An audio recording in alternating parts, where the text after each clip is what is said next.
porque así al menos está ya en audio, iniciando esta, bueno, es cuarta sesión, segunda para mí, evidencias históricas de la resurrección del Señor Jesucristo. Nos quedamos por ahí y no voy a repetir mucho porque obviamente si no entonces nos pasamos repasando y ya no avanzamos, ¿no? Pero sí, al final hablamos justamente de la fe cristiana, no es un salto a las tinieblas, sino es una fe basada en razonamientos inteligentes. La fe cristiana es una fe inteligentes. Hay que usar la cabeza, hermanos. Dicen que usar la cabeza abre puertas. Los de mi módulo saben a qué nos referimos, ¿verdad? Pero bueno, Cristian, ¿puedes girar un poquito la cámara hacia acá? Porque creo que quedó dando para allá nada más y está muy de frente hacia acá. Eso es, un poquito más. Ahí está, perfecto. Gracias, hermano. Ahora, y hay que usar bien la cabeza. Fíjense, la fe cristiana no significa dar un salto en el vacío. No es una credulidad irracional de hacer algo que no tiene ninguna lógica en el sentido real de las palabras, y menos una creencia contra las evidencias y contra la razón. Fe significa creer a la luz de los hechos. Fe significa creer en base a las evidencias.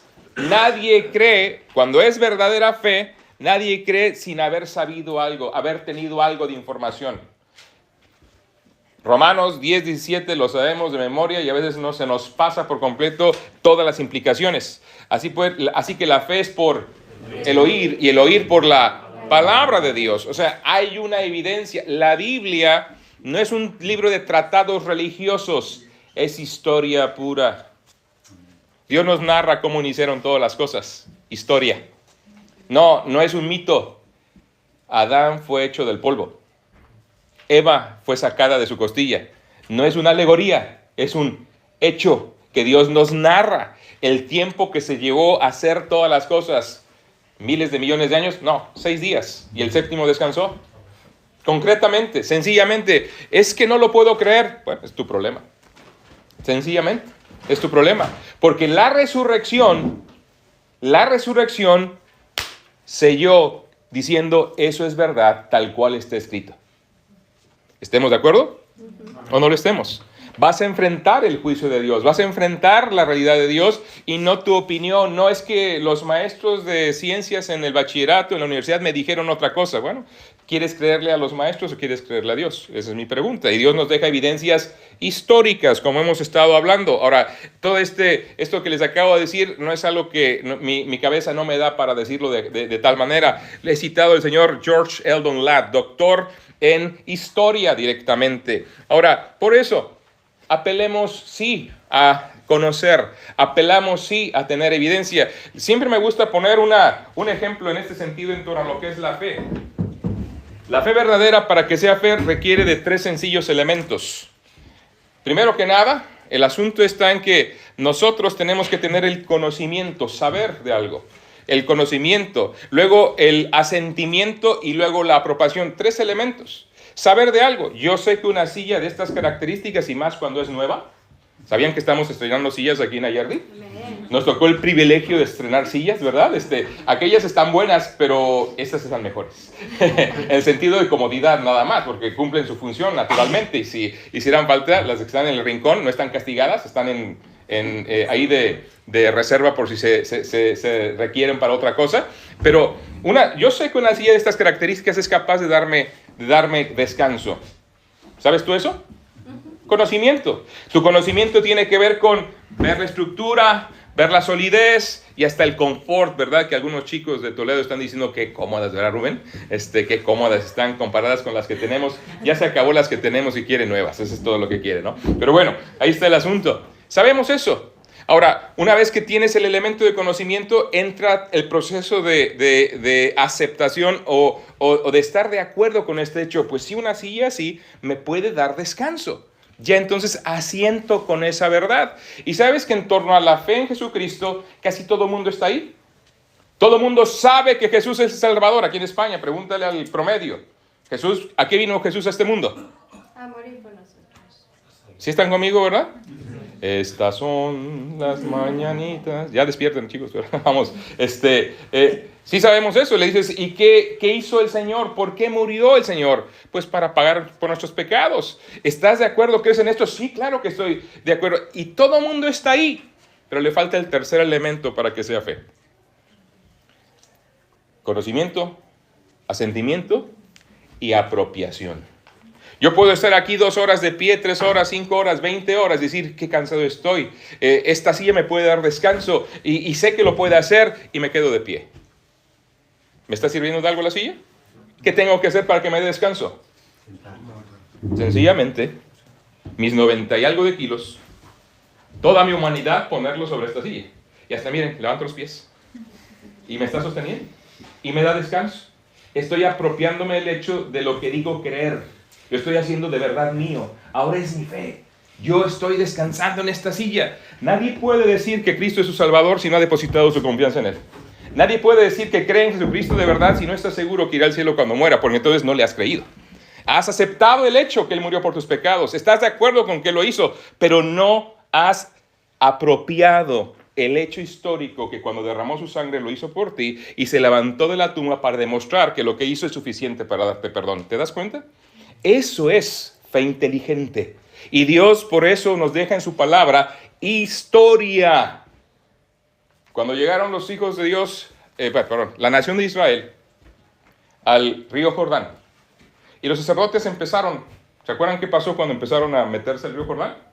Se detuvo para que no siguiera su marcha y pasara Israel en seco. Pero antes de pasar, Dios le dijo a Josué que tenían que recoger, ¿qué cosas? Piedras. ¿Cuántas? Una por cada tribu. ¿Y tenían que hacer qué con esas piedras? Un altar, ponerlas como un altar. ¿Para qué? Para que cuando los hijos lo vieran, ¿y estas piedras? Mira, es que Dios nos dejó pasar en seco a nuestra tierra, la tierra que Él nos prometió. ¿Y cómo? ¿Cómo lo hizo? Nos sacó de Egipto y nos sacó de esta manera y de esta manera, y los milagros y los juicios y todo lo que pasó. Aún el mar rojo se abrió, paredes a los lados. No fue un riachuelillo, una vertiente, no un charquito del mar rojo. Dice la Escritura que pasaron con paredes de agua a los lados, hermanos. Historia. ¿Para qué es la historia? Para que creamos. Para que nos demos cuenta que nuestra fe está basada en hechos, no en fábulas. Hechos, no en fábulas. Yo creo en mi Cristo resurrecto. Estamos dando testimonio de esa verdad. La historia nos llegó y la seguimos nosotros reproduciendo. Y esa historia no ha cambiado. Anoche nuestro hermano Israel nos recordó un poquito de la transmisión de los textos. Ahora, yo sé, es un tema también apasionante y muy extenso. Hay una parte que yo tengo aquí que no voy a tocar, obviamente, se las vamos a dejar también. Ahí mencionar algunas cosas porque no nos va a dar toda la vida para tratar el asunto. Pero parte del tema histórico de la resurrección atiende justamente a que entendamos que hay un documento histórico veraz, fiable, confiable, que se llama el Nuevo Testamento. Ahora, pasando a la letra E. ¿Quieren leer la letra E en sus apuntes, por favor? No sé en qué página estamos, déjame ver, porque... Sí. No hay páginas ahí, ¿verdad? Tienes razón. En la mía sí, pero bueno. Letra E, la siguiente página. Dice, ¿quieren leerlo conmigo? A pesar de indicar falta de sinceridad, muchos descartan la posibilidad de la resurrección debido a su prejuicio contra los milagros. Ahora, estamos pensando aquí, insisto, son los razonamientos que tiene que primero pensar o tener un incrédulo, un ateo, un escéptico, alguien que no cree. Recuerden, estamos siguiendo ese camino, porque estamos viendo el asunto histórico, evidencias históricas. Entonces, alguien que dice que no cree, tiene que estar dispuesto a hacerse estos planteamientos. Si no, su rechazo es vacío. No tiene valor, porque simplemente está rechazando porque se lo dijeron. Porque simplemente está rechazando porque le es conveniente. Porque simplemente está diciendo que no por costumbre, por tradición, por cualquier otra razón, menos por la razón correcta del peso de la evidencia. Y ese es el punto. La gente a veces se llena la boca de decir, no, es que yo soy alguien que con hechos, ¿verdad? Los hechos hablan, las evidencias, pruébamelo y lo creo. Bueno, aquí está el proceso. La fe cristiana, la verdad, tenemos que reconocer una de las cosas que más son señaladas como mitología, los milagros. Pregunta, ¿son posibles los milagros? Sí. ¿Sabes que yo he visto milagros? ¿No los has visto tú? Sí. ¿Eres hijo de Dios y no has visto milagros? Déjame decirte una cosa. Haber nacido de nuevo es un milagro. Así es. Tan solo eso. Tan solo eso. Y te diría de muchos otros. Enfermedades curadas, protección de verdad que no puedes explicar de otra manera si no fuera la intervención divina. Situaciones que... Ahora, yo no hago milagros, quiero aclarar. Así que lo siento, Julen, no puedo regresar a tu edad, no sé cuántos años querías, ¿verdad? Pero no puedo hacer eso, ¿no? Y no puedo hacer como si alguien se duerme, cuidado, ¿verdad? Y se cae por ahí, cuidado. No puedo ser como Pablo hizo con Eutico, te quedas, ya te vas con el Señor y ya nadie te trae. No puedo hacer eso, pero sí Dios puede hacerlo y lo sigue haciendo. Ahora, el problema es cuando hablamos de los milagros hechos en el pasado y cualquier milagro, tenemos que reconocer esto. El problema de los milagros tiene que ser resuelto en el reino de la investigación histórica. ¿Pasó o no pasó?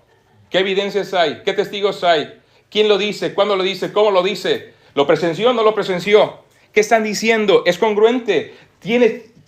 Casan los testimonios. No puedes comprobarlo por otro medio. No puedes comprobar tu nacimiento si no es por medios históricos. Aunque aquí te veo. Nadie de nosotros puede comprobar nuestra existencia si no es por medio de elementos históricos. Ahora dicen, está el video. Lo siento, la inteligencia artificial ya te hace de verdad difícil poder tomar como prueba el hecho de un video por ahí, aún tu voz grabada, aún mi voz grabada, que diga, así que cuando por ahí escuchen que Alfonso dijo, no le creas, porque yo sigo creyendo en la resurrección, amén. Que digan que no, ya no creen eso, que no, que ya dio el no sé qué, que no, ya es, no le creas, porque seguro que podría pasar. Pero el tema es que nosotros tenemos que ser conscientes que los milagros tienen que resolverse dentro del mundo, dentro de la esfera de la investigación histórica, no en el reino de la especulación filosófica. Mi posición no acepta la realidad de los milagros, diría alguno. El que tu posición, el que tu fe en el sentido de creencia no lo acepte, no indica que no sean posibles.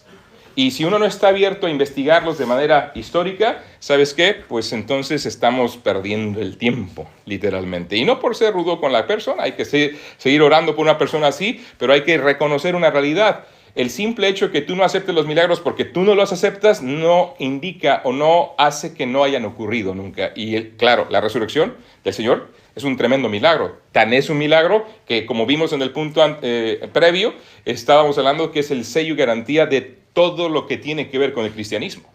Todo, absolutamente todo. La realidad de la palabra. ¿Por qué puedo citar con tanta convicción que Dios hizo la tierra y todo lo que existe en 6 días? Porque Cristo se levantó de la tumba. Nada más. Puedo tener otros elementos, no voy a decir que no, pero ese sería el elemento crucial.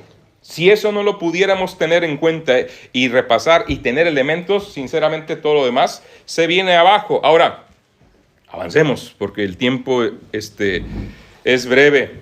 ¿Sabes que a veces se acusaba a los discípulos de ser meros campesinos, bueno, en este caso pescadores ignorantes, y una persona atea, agnóstica o escéptica tiene que reconocer lo siguiente? Lean conmigo, letra F.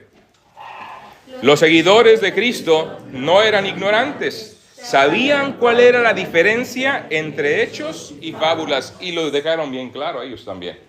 Estamos hablando de evidencia histórica, chicos. El Evangelio es historia. Perdón que lo reitere tanto. Si vinieron aquí al seminario del libro de los Hechos, eso lo estuve reiterando cada ocasión. La predicación de los apóstoles, lo ves en todo el libro de los Hechos, era una predicación que enfatizaba la historicidad, algo que ocurrió. Cristo murió, fue sepultado y al tercer día se levantó de la tumba. Y por eso estoy aquí diciéndotelo, ¡es el Mesías! ¡Qué tremendo! Evidencia de la historia. Su estilo de vida cambió, su misión cambió. Dejaron absolutamente todo, no les importó morir porque sabían que estarían mejor con el Señor. ¡Qué tremendo! Historia. Y a veces tú y yo, es que sí, Cristo vive, ¿verdad? Y empieza a temblarnos las piernas, ¿verdad? Sí, Cristo vive. Quiere decir que tú vivirás también y da igual lo que pase. Y por eso también Cristo nos pide tantas cosas tan básicas, pero tan ignoradas como: mas buscad primeramente el reino de Dios, y todas esas cosas que te preocupan tanto os serán añadidas. Y nuestra vida daría un vuelco si tuvieras bien claro la resurrección. Entonces el reino de Dios sería tu prioridad. Entonces entenderías de verdad para quién trabajas, para quién estudias, para quién sirves. Lo entenderías mejor. Y no te importaría mucho todo lo demás. Tiene su importancia, ¿eh? No estoy diciendo que aquí alguien deje de estudiar, ¿eh? Cuidado, porque luego me han acusado por ahí de eso. El pastor dice que dejemos todo. Pero si Dios te dirige a eso, hazlo. Pero no me digas que yo fui. Tú tienes que asumir las consecuencias de tus propias decisiones. ¿Amén? Entonces, porque algunos me han dicho, alguna vez le dije a un joven que estaba por ahí filtrando con una chica, ¿sí entienden el término flirtear, verdad? Y se estaban burlando de él. Y yo lo llamé aparte y le dije, oye, haz las cosas bien. Toma las cosas en serio. Habla bien con esta chica. Sé serio en lo que vas a hacer, en vez de andar con esto. A los meses se casó. Y luego su mamá me echó la culpa, es que él se casó porque tú le dijiste, a ver. Yo le dije que tomara las cosas en serio, no que se casara. Yo no sabía si se iba a casar o no, esa no es mi decisión. Pero no podía estar, ¿me explico? Jugando con algo tan serio como andar filtreando, Digo, si vas, sé serio, pórtese como hombre. ¿Amén? Chicos, si van a entrar al ruedo, tienen que entrar en serio. Bueno, ese es otro tema, pero vamos. Vamos, ¿verdad? Perdón, ya querías que siguiera por allá, no sé, ¿está Alfredo? Bueno. Bueno. Los apóstoles entendían la diferencia. Tan es así que el humilde apóstol Pedro, miren lo que dice 2 de Pedro capítulo 1, lo tienen ahí en las notas, bueno, tienen ahí la cita, pero no el texto. Así que vayamos a la Biblia para recordar cómo él hace claramente dice, oigan, yo sé lo que vi. No me vengan con cuentas a mí, yo lo vi. Mis propios ojos lo contemplaron. 2 de Pedro 1. Ahora, me llama mucho la atención lo que está diciendo el apóstol Pedro, porque la gente suele darle mucho peso al testimonio ocular, al testimonio presencial. Y miren lo que él dice, porque no os hemos dado a conocer el poder y la venida de nuestro Señor Jesucristo siguiendo fábulas artificiosas. Entiendo lo que es una fábula. No me acuses de estar dándote fábulas,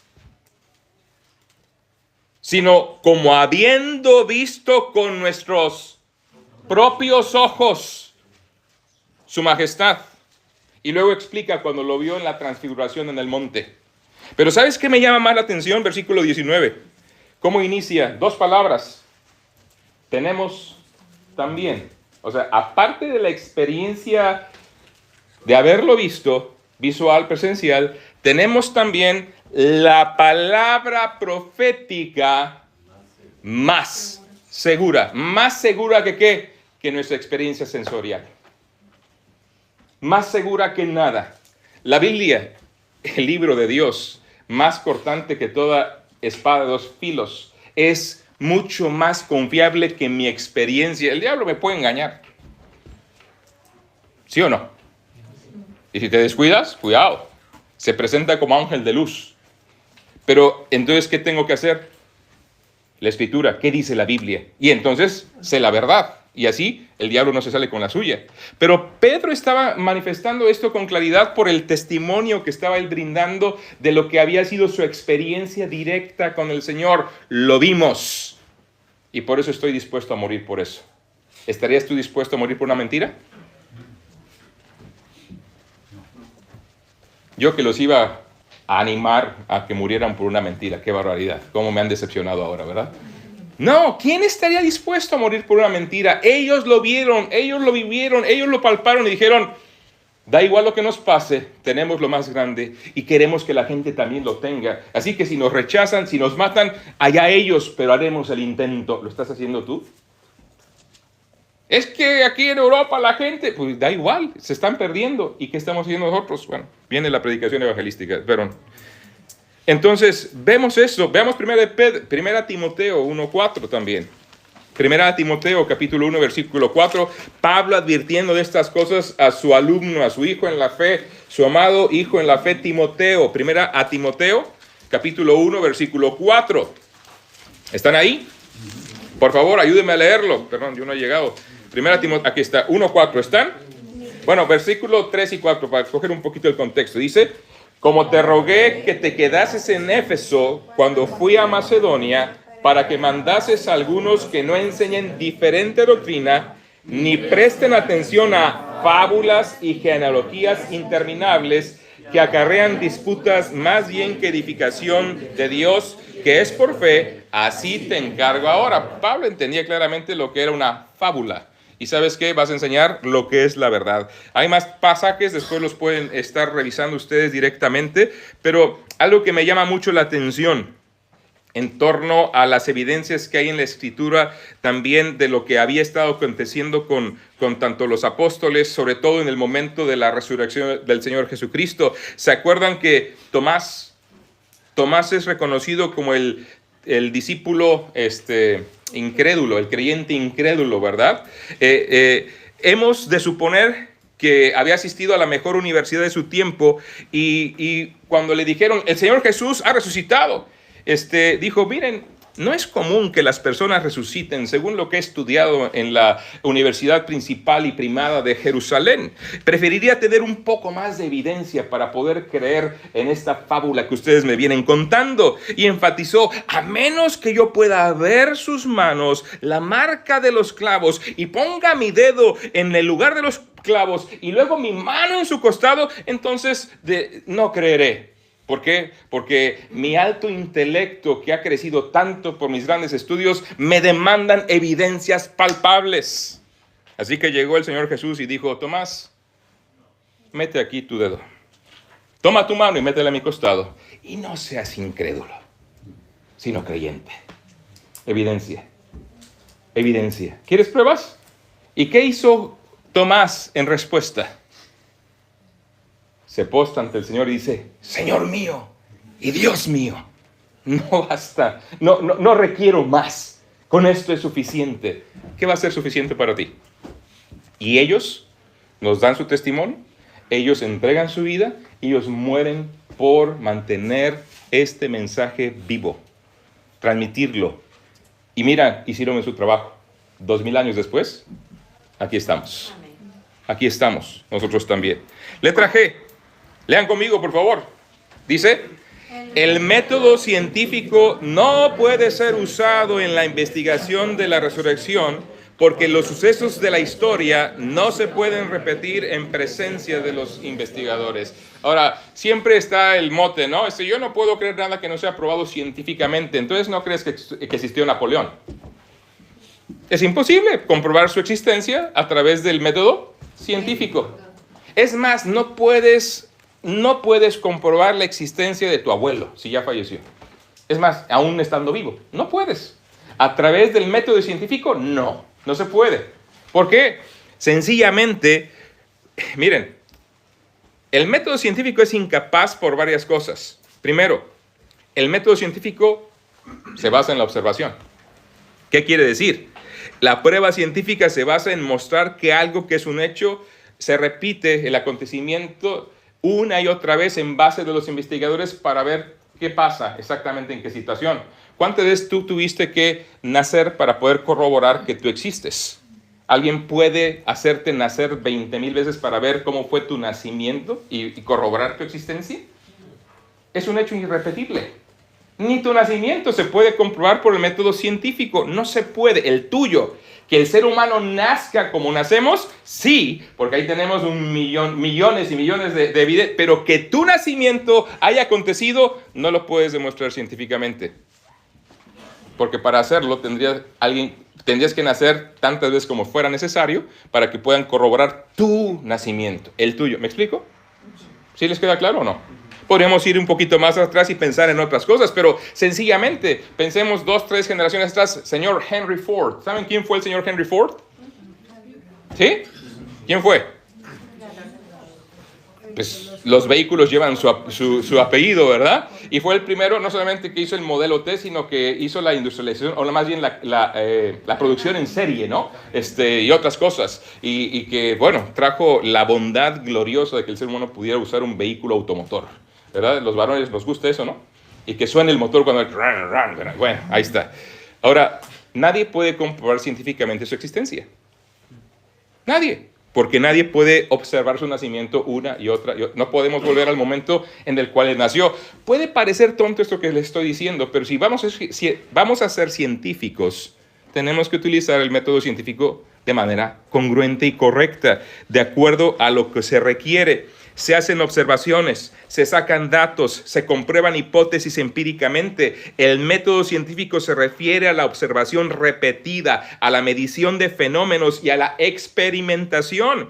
En diferentes explicaciones del significado de lo que es el método científico, todas ellas tienen las mismas conclusiones: conocimiento basado en la observación y la comprobación de hechos. El tema con la resurrección, tu nacimiento, la existencia de cualquier ser humano en el pasado, es que se tendría que repetir la existencia de tal situación para poder confirmarla por este método.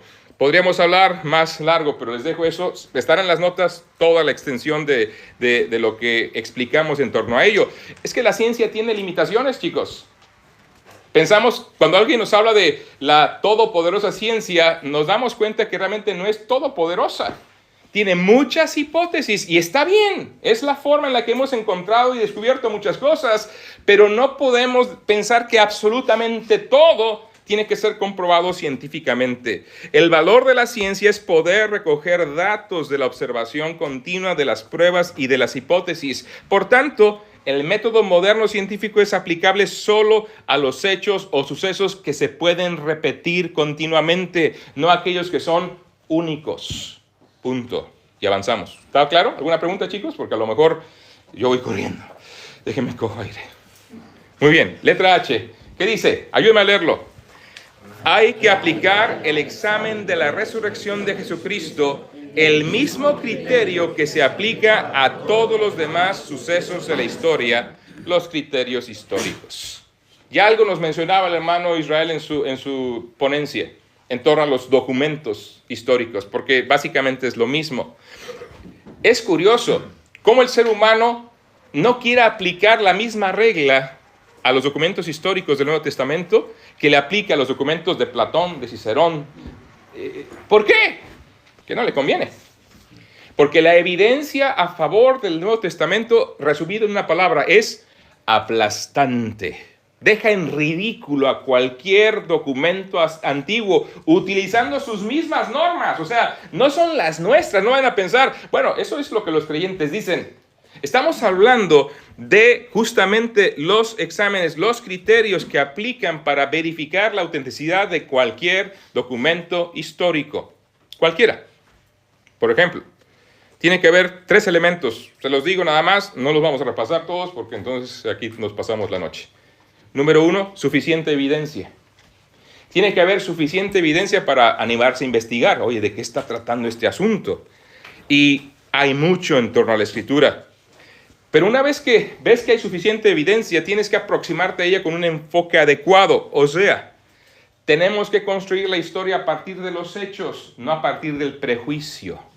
No es llegar a encontrar lo que yo quiero encontrar, sino es dejar que los hechos hablen por sí mismos. Como les decía ya en la primera sesión, cuando tú llegas a la Biblia, no estás buscando encontrar en la Biblia lo que tú crees, tienes que encontrar lo que Dios dice que debes creer y cómo debes vivir, que te señale las cosas en las cuales estás mal para ir siendo corregido con su palabra. Pero si tú llegas a la Biblia ya estando seguro que tú entiendes todo lo que está ahí y que sabes todo lo que tiene que ser la vida cristiana, tienes un problema. Tienes un problema severo de soberbia y tienes un problema severo de inmadurez al mismo tiempo y que no te va a dejar crecer. Tenemos que llegar a la Biblia con un corazón sensible. Señor, muéstrame. Señor, ayúdame. Quiero ser conformado a tu imagen.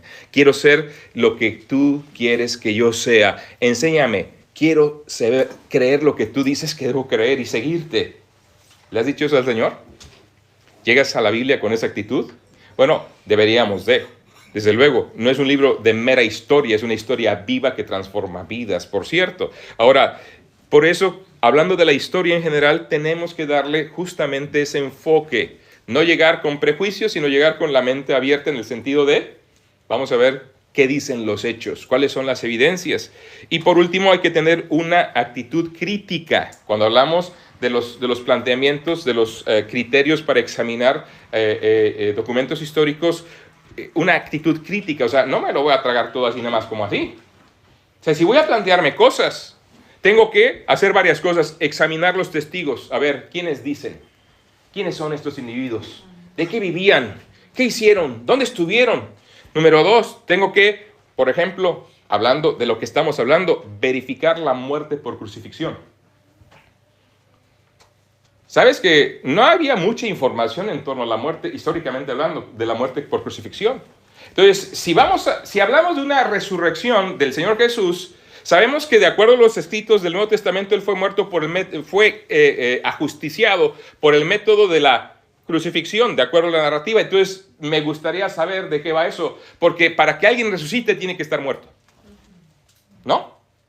Digo, entonces tengo que saber un poquito de ello. Y alguien que dice que Cristo no resucitó, o que dice, bueno, es que nada más se desmayó y luego se levantó y apareció, ¿verdad?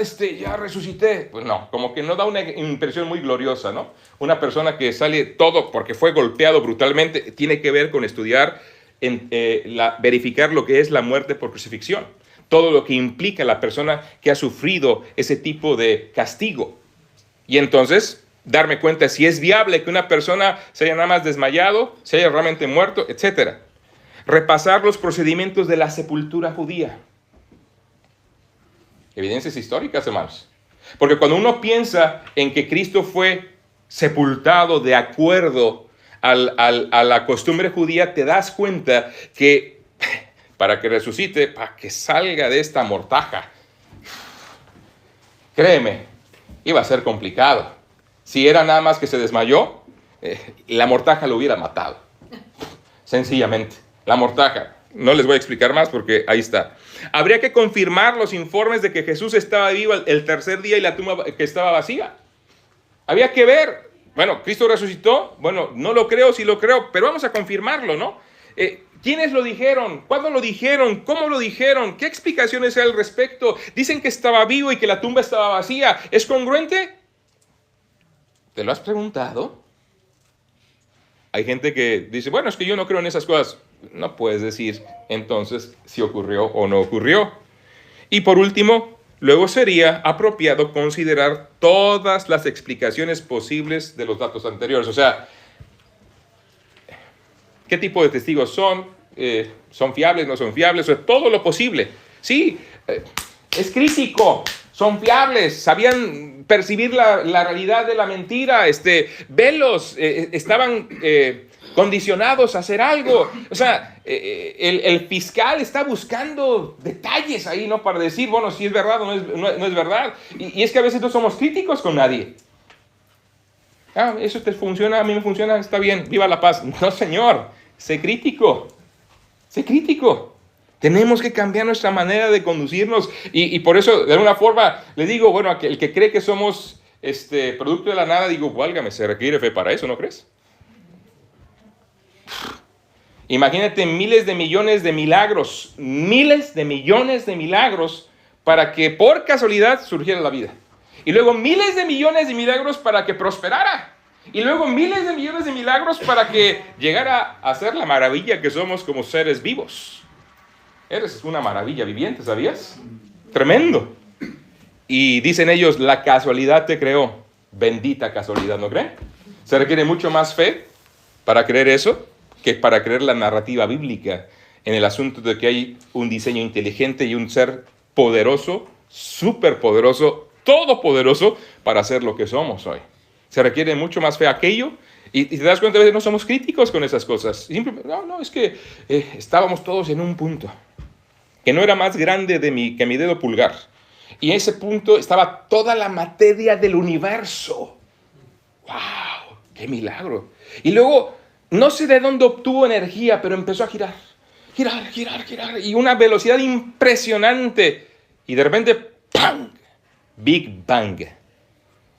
Super explosión. Y empieza la expansión del universo. Abreviado, me pasé miles de millones de años, ¿verdad? Perdón, no tengo tiempo para explicarles todo. Pero así dicen que ocurrió todo. Sería mucho más fácil que cogiera, ya no uso reloj porque me lastima la muñeca, y por cuidar a mi muñeca, por eso, ¿verdad? Pero sería mucho más fácil triturar mi reloj, echarlo al aire y esperar que se armara al caer al suelo. Sería mucho más factible que pasara eso, a que pasara esa explicación que les he dicho. Sería mucho más factible, pero bueno, ese es otro asunto. Algún año de estos nos tocará tocarlo a fondo. Pero avancemos un poquito más. Letra I.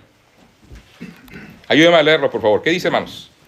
Existe evidencia erudita en abundancia para documentar que el Nuevo Testamento, la fuente primaria de la resurrección, puede pasar el escrutinio más severo en conformidad con las reglas para examinar cualquier testimonio y según los hallazgos de la arqueología moderna. A ver, déjame ver, que ahí creo que debía haber puesto un paréntesis en algún lado y se me pasó. En la palabra resurrección, ahí deberemos cerrar el paréntesis. Se me pasó por ahí el cerrar el paréntesis. Si quieres ponerlo para que lo tengas mejor redactado. Y ustedes que saben más sintaxis que yo, pueden hacer lo que quieran con mis apuntes, ¿verdad? Pueden corregirlos, no pasa nada, ¿no? Pero bueno, ahora, nuestro hermano Oisra nos dio algo de esto. No voy a abundar mucho, les voy a dejar mis apuntes y voy a simplemente agregar un poquito más, algo un poquito más de lo que él ya nos dio, que fue excelente. ¿Sabes que en 1973 Josh McDowell pudo documentar 14,000 manuscritos del Nuevo Testamento? Y que él en 1981 había aumentado a su documentación a 24,633 manuscritos. ¿Por qué razón estoy diciendo esto? Primero, para poder tener este documento confiable, hay que hallar una condición tal que no surge sospecha de la autenticidad de los manuscritos. Segundo, tiene que haber un lugar, que ya hemos hablado, que ya el hermano nos dijo, en que si es auténtico el documento, se espera que estuviera el documento. Ya nos mostró en imágenes. Qué bueno que ya lo hizo, ya no tenemos que repetir nada de eso. Y tercero, ha estado en existencia desde hace al menos 20 años o más. Ahora, todos estos documentos que encontró Josh McDowell tienen todas esas características. Y por eso es importante también que entendamos, para poder tener un documento confiable se requiere, número uno, su fecha, cuándo fue originado. Y ya nos dio el hermano un repaso de eso excelente, por eso qué bien, que ya no tengo que explicar mucho. El asunto es que todo el Nuevo Testamento completado no llegó a más del año 90 de nuestra era, ya en sus originales.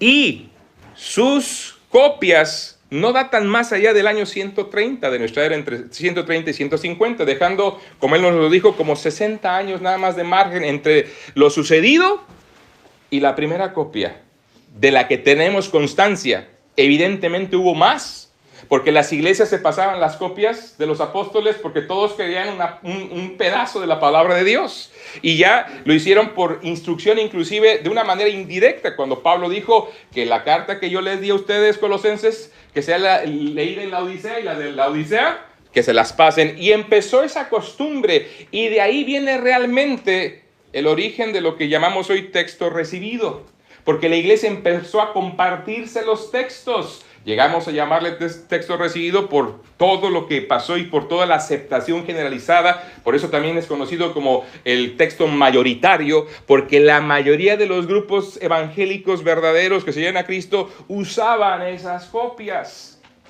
Y hasta que ya una persona, Erasmus, llega a consolidarlo y decirle, y ya llamarle formalmente textus receptus. Resumido, ¿verdad? Esto requiere estudio de 20 horas, pero los hermanos allá atrás, todos ellos les pueden dar todo el estudio que quieran, ¿verdad? Pero bueno. Ahora, pero aparte de esto, la autoridad de estos manuscritos atiende a su cantidad. Como dije, una evidencia aplastante. Si por 14 manuscritos de Sócrates, que fueron encontrados 1000 años después de su existencia, todo el mundo habla de la sabiduría de este hombre y la veracidad y la realidad de su existencia, podemos decir con toda certeza que el Señor Jesucristo dijo lo que dijo, cómo lo dijo, cómo quiso decirlo, y todavía tenemos en nuestras manos una copia fiable de aquello. Autoridad de los manuscritos. Jóvenes, no son fábulas lo que tienen, es historia ampliamente verificada. Ampliamente verificada.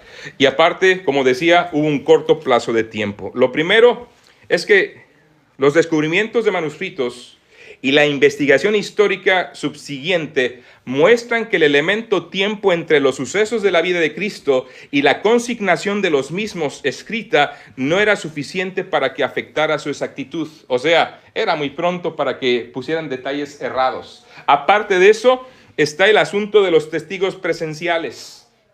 La gente que vio al Señor no solo morir, sino resucitar. Y el apóstol Pablo inclusive llega a la osadía de decir: hubo más de 500 hermanos que lo vieron vivo, resurrecto a la vez. 1 Corintios capítulo 15 lo narra. Es más, si quieren, algunos viven todavía.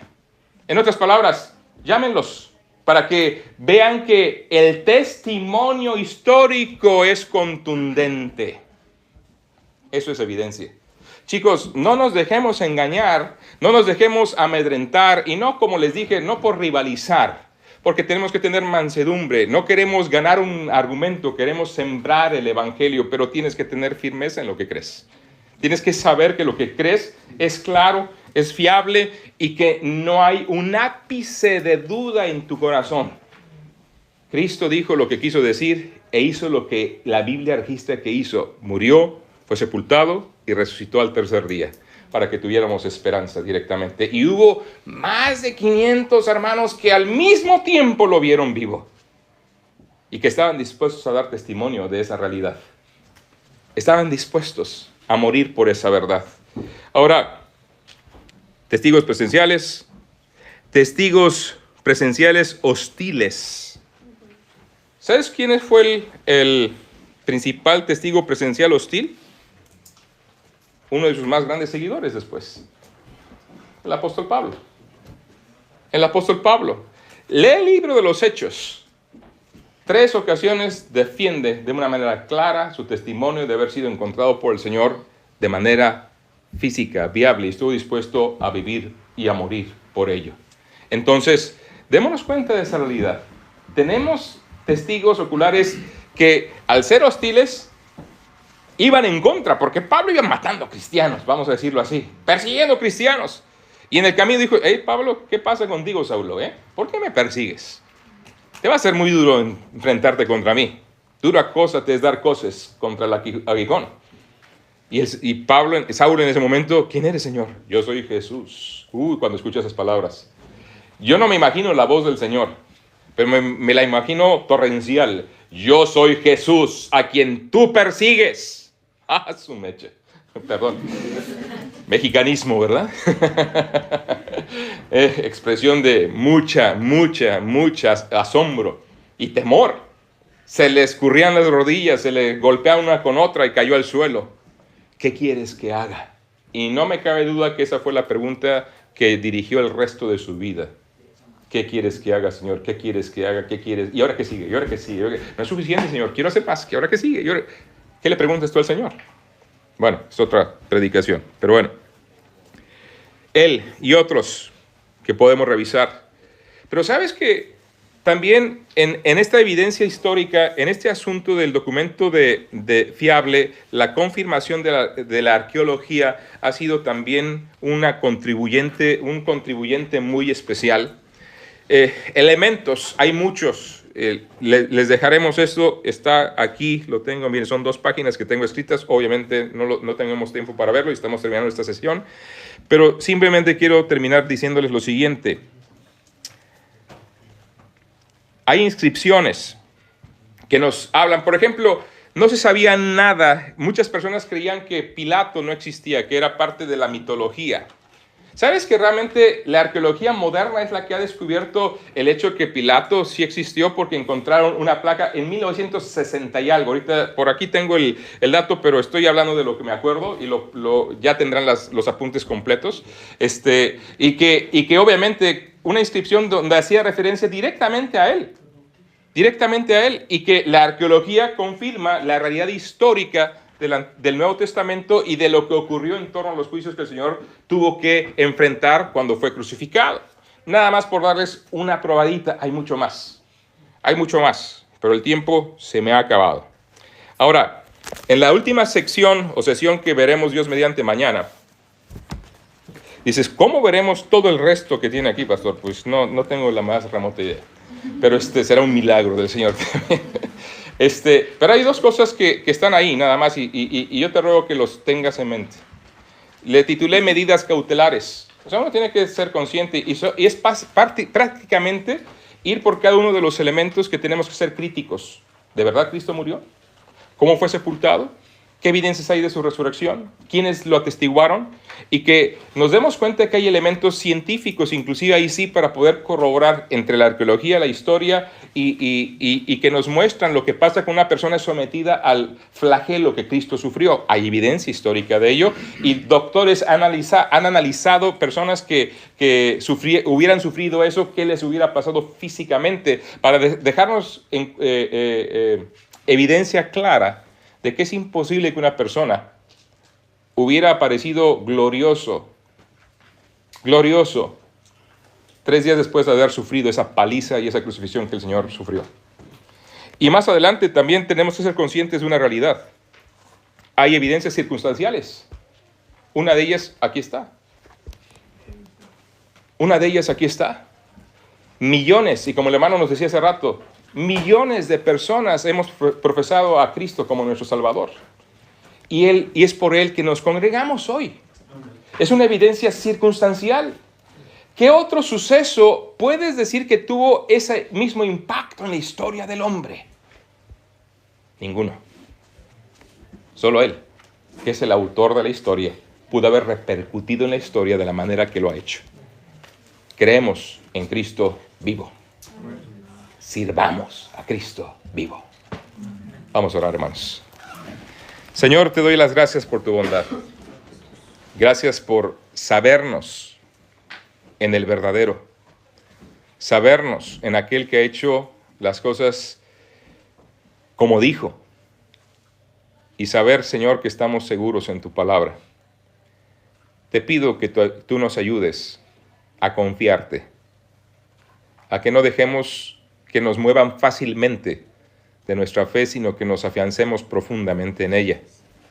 Y gracias te damos, Padre, porque nos das evidencia suficiente para confiar en ti. Te pedimos tu bendición en Cristo. Amén. Hermano, tengo 47 minutos, puedo seguir otros 10, ¿no? No es cierto. Ya viene el hermano, ya viene.